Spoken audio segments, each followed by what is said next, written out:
Se apaga lenta, tu sombra seca.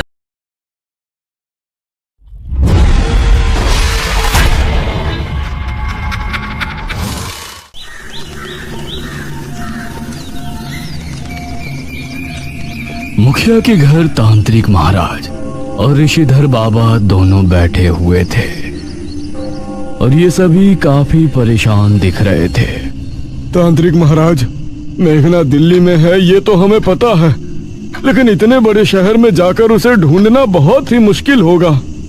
पिताजी, हमारे पास और कोई रास्ता भी तो नहीं है, हमें वहां जाना ही पड़ेगा। अनुज बेटा, तुम दिल्ली जाने की तैयारी करो। अनुज अभी अपनी जगह से उठ ही रहा था कि तभी नमस्ते अंकल। नमस्ते आंटी।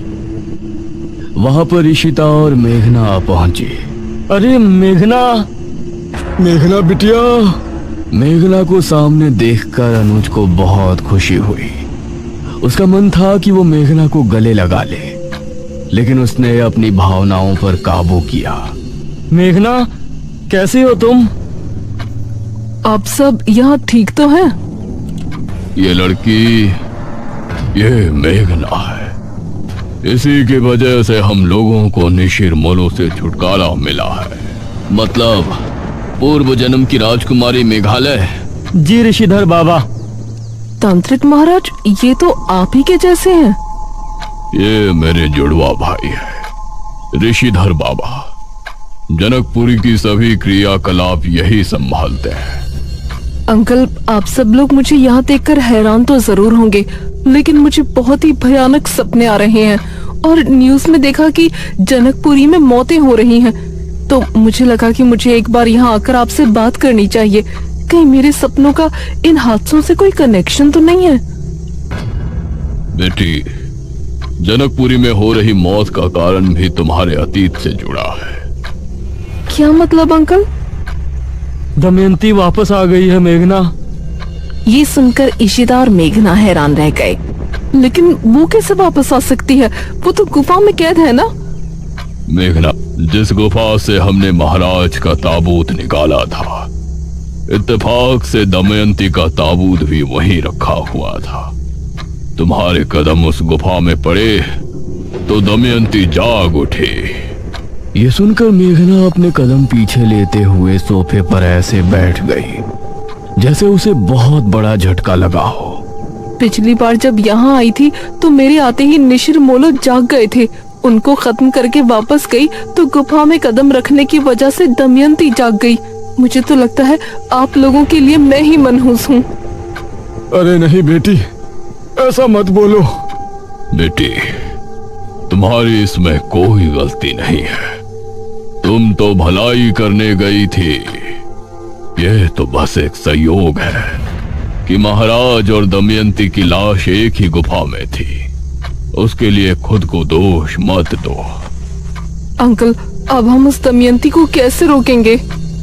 दमयंती ने उठते ही सबसे पहले तुम्हारे बारे में ही सोचा होगा, क्योंकि तुम ही ने उसकी क्रिया भंग करके उसे ताबूत में कैद किया था।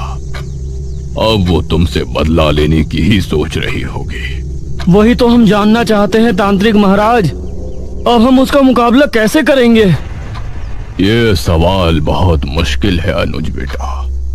पिछली बार जिस तरह राजकुमारी मेघालय यानी मेघना ने उसे कैद किया था, उस विधि को वो अब पहले ही जानती है। हमें उसे खत्म करने के लिए कोई नया रास्ता निकालना होगा, लेकिन कैसे करेंगे? वो बहुत शक्तिशाली हो चुकी है। इस तरफ दमयंती गुफा के अंदर बैठी हुई थी। सही कहा, इस बार मैं ऐसा बदला लूंगी जिसे देखकर काल भी घबरा जाए।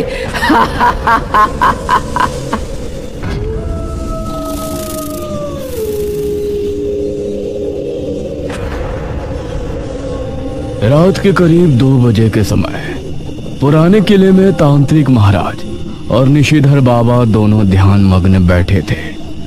दोनों योग मुद्रा में थे और उनकी आंखें बंद थी। इशिता, मेघना और अनुज एक तरफ, मुखिया और ठाकुराइन दूसरी तरफ बैठे थे। तभी अनुज धीरे से मेघना से बोला, मेघना, वैसे एक बात कहूं? हाँ कहो। तुम्हारे जाने के बाद तुम्हारी असली मौजूदगी का एहसास हुआ मुझे। इस पर मेघना ने अनुज की तरफ देखा। मतलब तुम्हारे यहाँ से जाने के बाद एक दिन के अंदर ही मैं इतना ऊब गया था, गांव में मन ही नहीं लग रहा था। कभी कभी तो मैं ये सोचता था कि निशिरमोलो इस गांव से गए ही क्यों, और क्यों तुम्हें यहाँ से जाना पड़ा।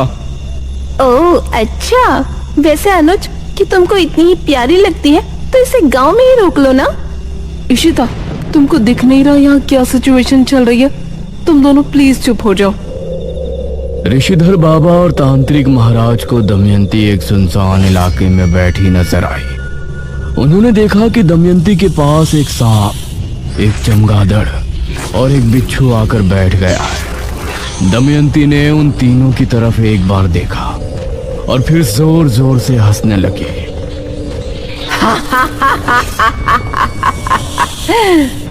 तभी तांत्रिक महाराज और ऋषिधर बाबा दोनों ने आंखें खोली। तांत्रिक महाराज, क्या देखा आपने? कुछ पता चला? हमने देखा कि दमयंती के पास बिच्छू, चमगादड़ और सांप बैठा हुआ है। यह सुनकर सभी ने एक दूसरे की तरफ देखा। इसका क्या मतलब है? इसका मतलब है कि इन तीनों जहरीले जीव जंतु के साथ वो अपनी किसी भयानक क्रिया को अंजाम देने वाली है। इस तरफ दमयंती धीमे कदमों के साथ राजमहल की तरफ बढ़ रही थी। उसने राजमहल के मुख्य द्वार को खोला और मुस्कुराते हुए अंदर चली गई। उसने देखा वो सिंहासन जिस पर वो कभी बैठा करती थी, वो ठीक उसके सामने है। आखिर हम हमारे राजमहल में वापस आ ही गए।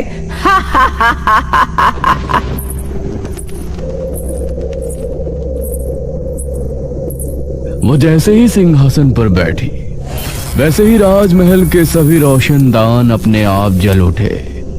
देखते ही देखते पूरा राजमहल दीपों से जगमगा उठा।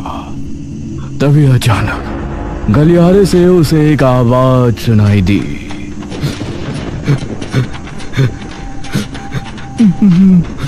महारानी दमयंती। यह किसी के सिसकने की आवाज थी, जिसे सुनकर दमयंती के चेहरे पर आई खुशी उड़न छू हो गई। दमयंती सिंहासन से उठी और गलियारे की तरफ बढ़ गई।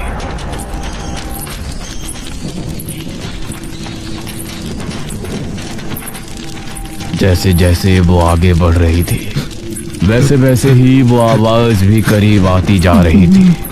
महारानी दमयंती। एक बड़े से दरवाजे के सामने जाकर वो रुक गई और दरवाजे को गौर से देखने लगी। कौन है वहां? वो दरवाजा खुल गया और दमयंती को सामने वही लबादे वाला शख्स नजर आया। दमयंती उसको देखकर मुस्कुराई। महारानी दमयंती, आप आ गई। ये कहते हुए उस शख्स ने अपने चेहरे से नकाब हटाया। वो एक काली चमड़ी वाला बदसूरत सा आदमी था। उसके चेहरे पर खुशी थी और आंखों में खुशी के आंसू। हाँ, हम आ गए वीरेंद्र।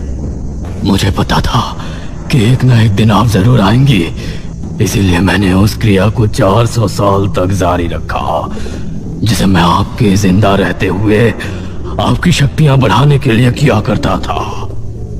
मैं तुमसे बहुत खुश हूँ वीरेंद्र, बहुत ज्यादा खुश।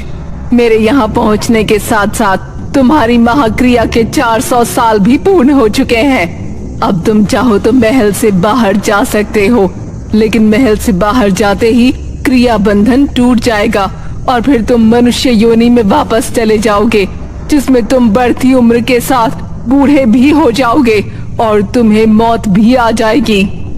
लेकिन महारानी, अगर ऐसा हुआ तो फिर हम जीवित कैसे रहेंगे? हमारे साथ ये नहीं होना चाहिए। तुम चिंता मत करो वीरेंद्र, मैंने तुमको सिर्फ बताया है, तुम अमर नहीं तो क्या। मैं तो अभी अगले 600 साल तक अमर हूँ। मेरी शक्तियों के इस्तेमाल से मैं तुमको कुछ नहीं होने दूंगी। धन्यवाद महारानी। अब मैं आपके लिए बाहरी कार्य भी करना चाहूंगा। आपके दुश्मनों से बदला लेने के लिए आपकी मदद करना चाहता हूँ। बहुत अच्छे वीरेंद्र, हमें भी तुम्हारी जरूरत पड़ेगी। ये कहकर दमयंती ने वीरेंद्र के सर पर हाथ रखा और मंत्र पढ़ने लगी।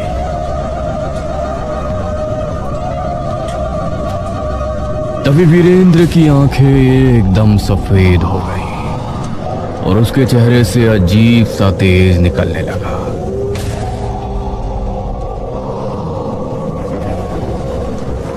कुछ देर बाद किसी ने किले के दरवाजे पर दस्तक दी। अरे, ये दरवाजे पर कौन है इस समय? अनुज और मुखिया ने उठकर दरवाजा खोला तो सामने एक आदमी खड़ा था। मुखिया जी, जल्दी चलिए, मेरी पत्नी को ना जाने क्या हो गया है। वो अजीब हरकतें कर रही है, कभी चिल्ला रही है, कभी हंस रही है तो कभी रो रही है। उसने मुझ पर हमला भी किया है और अब जंगल में भाग गई है।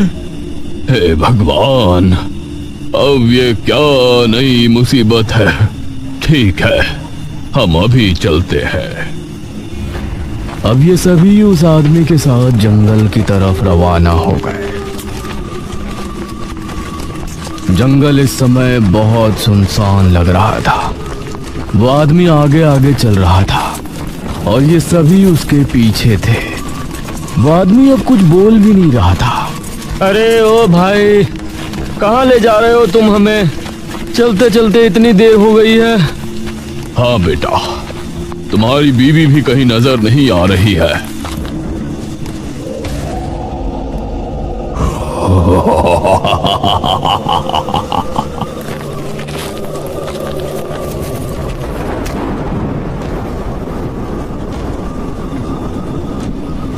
ये देखकर सभी हैरान रह गए। अरे छोड़ इन्हें। ये तांत्रिक महाराज को उससे छुड़ाने की कोशिश करने लगे, लेकिन उसकी पकड़ बहुत मजबूत थी। तांत्रिक, तूने बहुत साथ दिया है ना इस राजकुमारी मेघालय का। तूने इसके साथ मिलकर बेरमपुर के लोगों को अंधेरे से तो निकाल लिया, लेकिन अब मैं तुझे ऐसी दुनिया में भेज दूंगा जहां अंधेरे के अलावा कुछ नहीं होगा। अभी तो मैं जा रहा हूं, क्योंकि महारानी दमयंती क्या करने वाली है उसे देखने के लिए तुझे जिंदा रहना है। फिर मैं आऊंगा सिर्फ कुछ दिनों बाद, और फिर तुझे ले जाऊंगा मौत के अंधेरे में। ये कहकर वो तांत्रिक महाराज को छोड़ वहां से बिजली की रफ्तार से निकल गया। ये सभी तांत्रिक महाराज के पास पहुंचे। तांत्रिक महाराज, आप ठीक हैं? हाँ, हम ठीक है। ये कौन था महाराज? इस पर मेघना ने अनुज से कहा। अनुज और ऋषिता, तुम दोनों को याद है जब हम पहली बार राजमहल गए थे तो एक लबादे वाला शख्स हमारे पीछे आया था? हाँ याद है, वो हमारे पीछे भी आया था। हाँ याद है, वो हमारे पीछे भी आया था। हाँ, बेरमपुर पुराण में भी हमने पढ़ा था कि दमयंती के मरने के बाद भी वो पुजारी राजमहल के ही एक कमरे में कैद हो गया था, जिसको दमयंती ने अपनी शक्तियां बढ़ाने के लिए राजमहल के एक कमरे में बंधित किया था। इसका मतलब अब दमयंती ने इसे आजाद कर दिया है। तांत्रिक महाराज, वो आपको अपने साथ ले जाने की चेतावनी देकर गया है। हमारी परवाह छोड़ो, वो क्या कर रहा था उस पर ध्यान दो। दमयंती कुछ बहुत ही भयानक करने वाली है। तभी चारों तरफ से चमगादड़ और कौवों की भयानक आवाजें गूंजने लगी। उन्होंने देखा कि आसमान में लाखों कौवे और चमगादड़ एक साथ उड़ रहे हैं। जमीन पर कई सांप एक साथ निकलकर रेंग रहे हैं। हवा का रुख भी बहुत तेज हो गया था। धुंध बहुत ज्यादा बढ़ गई थी, मानो कोई तूफान आ गया हो। ये सब क्या हो रहा है तांत्रिक महाराज? सभी वापस गांव की ओर चलो। अभी यहाँ रुकना उचित नहीं है। ये सभी अब वापस किले की तरफ निकल गए। मेघना बहुत ही गहरी सोच में डूबती जा रही थी। उसे किसी बड़ी अनहोनी का एहसास हो रहा था। तांत्रिक महाराज और ऋषिधर बाबा किले में ही ठहर गए और ये सभी मुखिया के घर आ गए।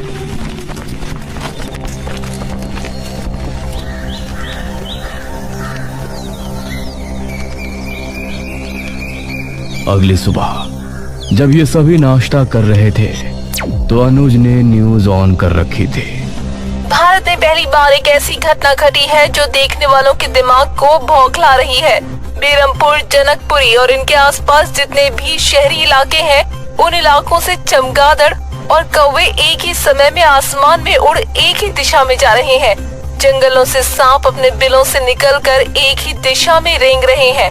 लोगों का कहना है कि सभी कौवे और चमगादड़ जनकपुरी के जंगल की तरफ गए थे और उसके बाद कहां गायब हो गए ये किसी को समझ नहीं आ रहा है।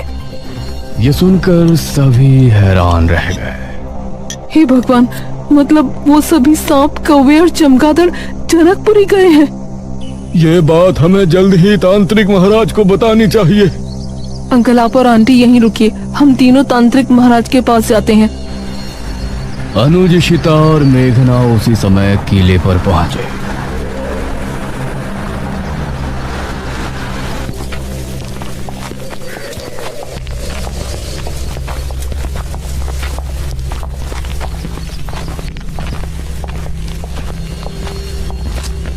और उन्होंने तांत्रिक महाराज और ऋषिधर बाबा को न्यूज के बारे में बताया। जनकपुरी के जंगल में कहीं ये सभी उसी गुफा में तो नहीं गए जहां पर दमयंती और महाराज का ताबूत रखा था? मुझे भी यही लगता है तांत्रिक महाराज। उस दमयंती ने अपने जादू के असर से उन सभी जीवों को गुफा में बुलाया है। हमें जनकपुरी जाकर देखना चाहिए। हाँ पुत्री, तुम सही कहती हो। हम सभी अभी जनकपुरी के लिए निकलते हैं। अब ये पांचों एक साथ जनकपुरी की तरफ निकल गए।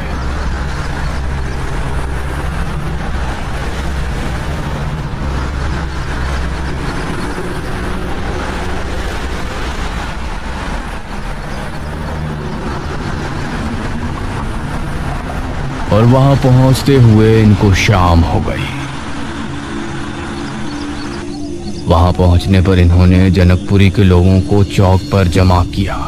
ऋषिधर बाबा, अच्छा हुआ आप आ गए। क्या हुआ आप लोगों को?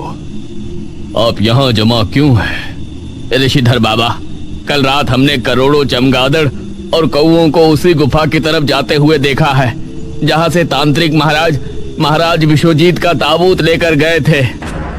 हम उस गुफा में जाने के लिए ही यहाँ आए।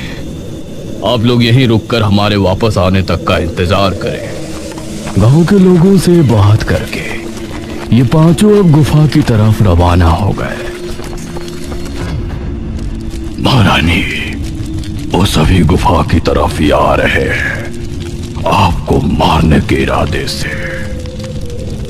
मुझे मारने के इरादे से?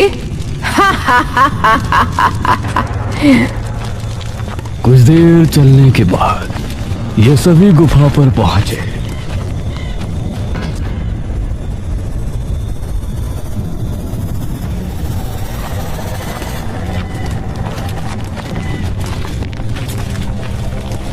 अंदर कदम रखने पर इन्होंने पाया कि गुफा उजाले से जगमगा रही है। दीवारों पर मशालें जली हुई हैं।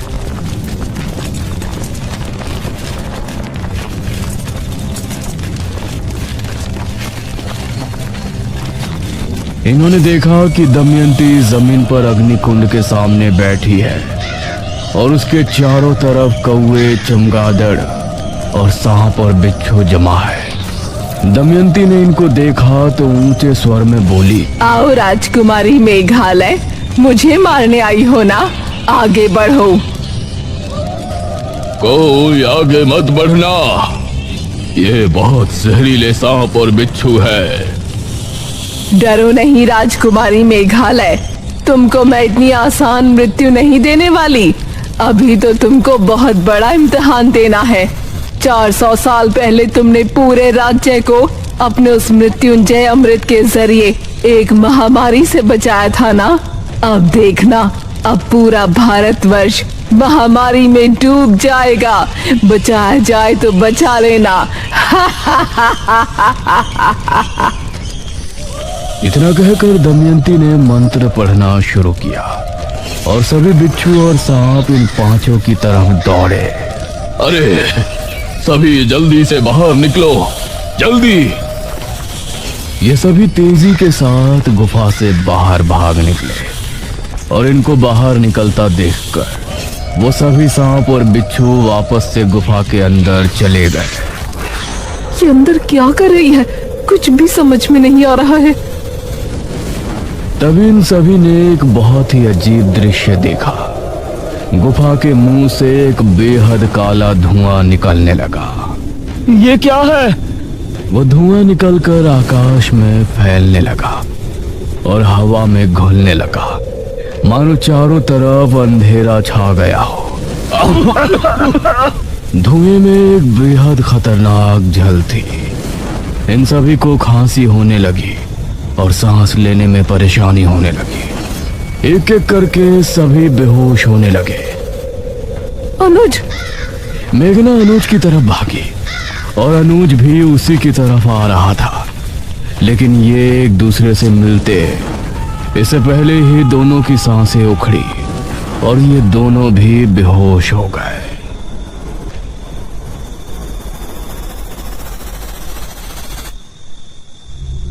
मेघना को अपने मुंह में कुछ मीठा सा लिक्विड जाता हुआ महसूस हुआ और उसने आंखें खोली। उसने खुद को हवेली में पाया। इशिता के हाथ में कांच की एक बोतल थी जिसके अंदर मृत्युंजय अमृत था। अनुज और बाकी सभी कमरे में मौजूद थे। शुक्र है तू होश में आ गई। हम सभी तो बेहोश हो गए थे ना, हम यहाँ कैसे पहुँचे? तुम लोग सुबह होने पर भी वापस नहीं लौटे थे। वहीं सुबह से ही यह खबर फैली थी कि जनकपुरी के लोगों में अजीब सी बीमारी फैली है। सभी को जुकाम, बुखार, खांसी एक साथ होकर किसी संक्रमण की तरह फैल रहा है। यह सुनकर मुझे तुम लोगों की चिंता हुई। मैं गांव के कुछ लोगों को लेकर जनकपुरी गुफा पर पहुंचा तो तुम सभी बेहोश थे। तुमको गांव वालों की मदद से यहाँ लाया और सभी को मृत्युंजय अमृत पिलाकर ठीक किया। मतलब जो धुआं गुफा से निकला था, कल रात से अभी तक उस धुएं ने इतना असर दिखा दिया कि उससे संक्रमण फैलने लगा। हाँ बेटी, लेकिन जनकपुरी के लोगों तक मृत्युंजय अमृत पहुंचा दिया गया है। उम्मीद है कि अब सभी ठीक हो जाएंगे।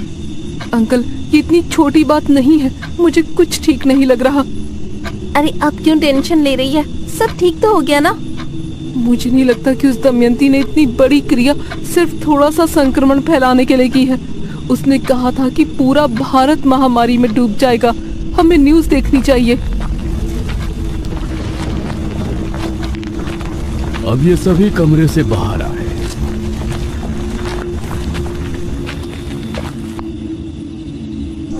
और फिर अनुज ने टीवी ऑन किया। कुछ ही दिनों में घटी इस घटना से भारत में हड़कंप मच गया है। लोग कह रहे हैं कि सन 2020 एक बहुत ही बड़ा मनहूस साल है, क्योंकि इस साल एक बहुत ही बुरी बीमारी सामने आई है। खांसी जुकाम के मामले इतने बढ़ते जा रहे हैं जिनकी कोई गिनती नहीं है। डॉक्टर्स का कहना है कि पहली बार खांसी, जुकाम और बुखार जैसी बीमारी किसी के करीब जाने से फैल रही है और इसका कारण पता लगाना नामुमकिन रहा है। ये खबर सुनकर मेघना और ज्यादा परेशान हो गई। मेघना, मुझे कुछ समझ आ रहा है यार। क्या समझ आ रहा है तुझे?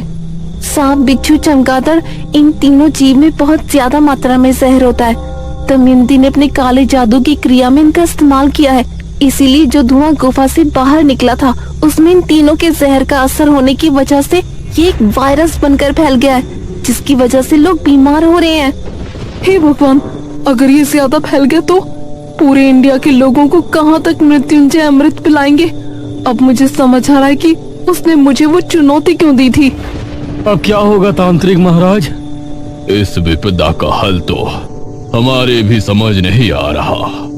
वैसे मेघना, मुझे नहीं लगता कि ये बीमारी ज्यादा दिन तक चलने वाली है। कुछ ही दिनों में हवा से वो वायरस खत्म हो जाएगा, तो सब अपने आप ठीक होना शुरू हो जाएंगे। इस पर मेघना एक पल को शांत रही। उम्मीद तो ऐसी ही है।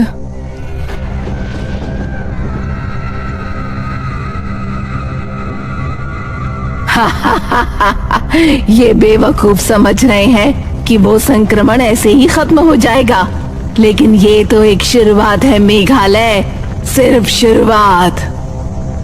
मेघना इसी आशा में थी कि वायरस खत्म हो जाएगा और लोग बीमार पड़ना बंद हो जाएंगे, लेकिन दिन पर दिन लोगों की तबीयत बिगड़ती जा रही थी। जनवरी से फरवरी का महीना ऐसे ही निकल गया था और अब मार्च का महीना भी आधा निकल गया था। रात के समय ये सभी मुखिया के घर पर इकट्ठे थे। उम्मीद है आज कुछ अच्छी खबर सुनने को मिले। अनुज ने टीवी ऑन किया और सभी न्यूज देखने लगे। देश में पिछले 2 महीनों से संक्रमण के मामले लगातार बढ़ रहे हैं और अब कई लोगों की भी मौत हो चुकी है। इस वायरस को कोरोना वायरस नाम दिया जा रहा है और इसके लगातार बढ़ते मामलों को देखते हुए भारत सरकार ने एक बड़ा फैसला लिया है। भारत सरकार का कहना है कि इस समय कोरोना वायरस को बढ़ने से रोकने के लिए लॉकडाउन लगाना बहुत जरूरी है। माननीय प्रधानमंत्री जी ने घोषणा की है कि 25 मार्च 2020 से लेकर 14 अप्रैल 2020 तक पूरे भारत में संपूर्ण लॉकडाउन रहेगा। सभी देशवासी अपने घर में सुरक्षित रहें। ये खबर सुनकर मेघना का हाल ऐसा था मानो काटो तो खून नहीं, और बाकी सभी लोग भी परेशान हो उठे थे। हे भगवान, ये तो बढ़ता ही जा रहा है, अब इसको हम कैसे रोकेंगे? तभी दरवाजे पर जोरों से दस्तक होने लगी।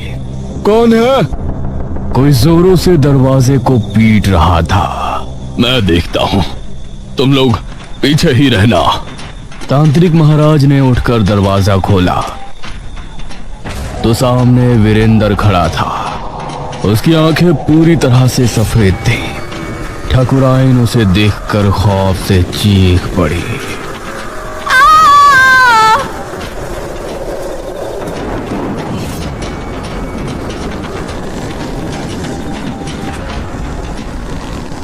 और उनको घसीट कर ले जाने लगा। तांत्रिक महाराज! ये सभी बाहर की तरफ भागे, लेकिन तभी दरवाजा अपने आप बंद हो गया। कोई तांत्रिक महाराज को बचाओ! ये सभी खिड़की से उन्हें देख रहे थे। वीरेंद्र तांत्रिक महाराज को घसीटते हुए जंगल की तरफ ले जा रहा था। देख ले राजकुमारी मेघालय, कैसे तेरे तांत्रिक महाराज को मैं तेरे सामने काली दुनिया में ले जाता हूँ। दमयंती भी उस समय गुफा में आंखें बंद किए बैठी थी और ये सारा दृश्य देख रही थी। ये सभी बेबस थे। इन सभी की आंखों से आंसू निकल रहे थे, लेकिन तभी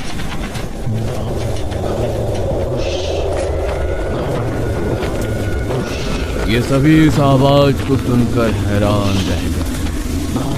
वीरेंद्र के चेहरे से भी हंसी गायब हो गई। उसने देखा कि सामने से निशिर मोलो उसी की तरफ आ रहे हैं।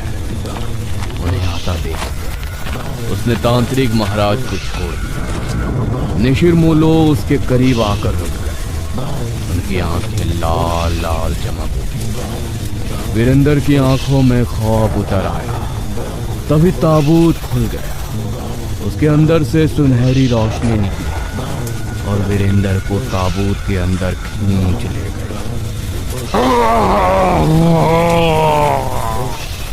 निशिर मोलो वीरेंद्र को लेकर चले। तभी दरवाजा भी खुल गया और ये सभी बाहर निकलकर तांत्रिक महाराज के पास पहुंचे। इस तरफ दमयंती ने ये देखा तो उसके क्रोध की सीमा पार हो गई। ये कैसे हो सकता है? ये तो वही 4 लोग हैं जो मुझे सपने में दिखा करते थे। ये सच में इस दुनिया में है? दमयंती अब क्या करने वाली है? इस खतरनाक वायरस से मेघना लोगों को कैसे बचाएगी? निशिर मोलो अचानक वापस कैसे आए? क्या फिर से बेरमपुर की गलियों में निशिर मोलो का खौफ पैदा हो जाएगा?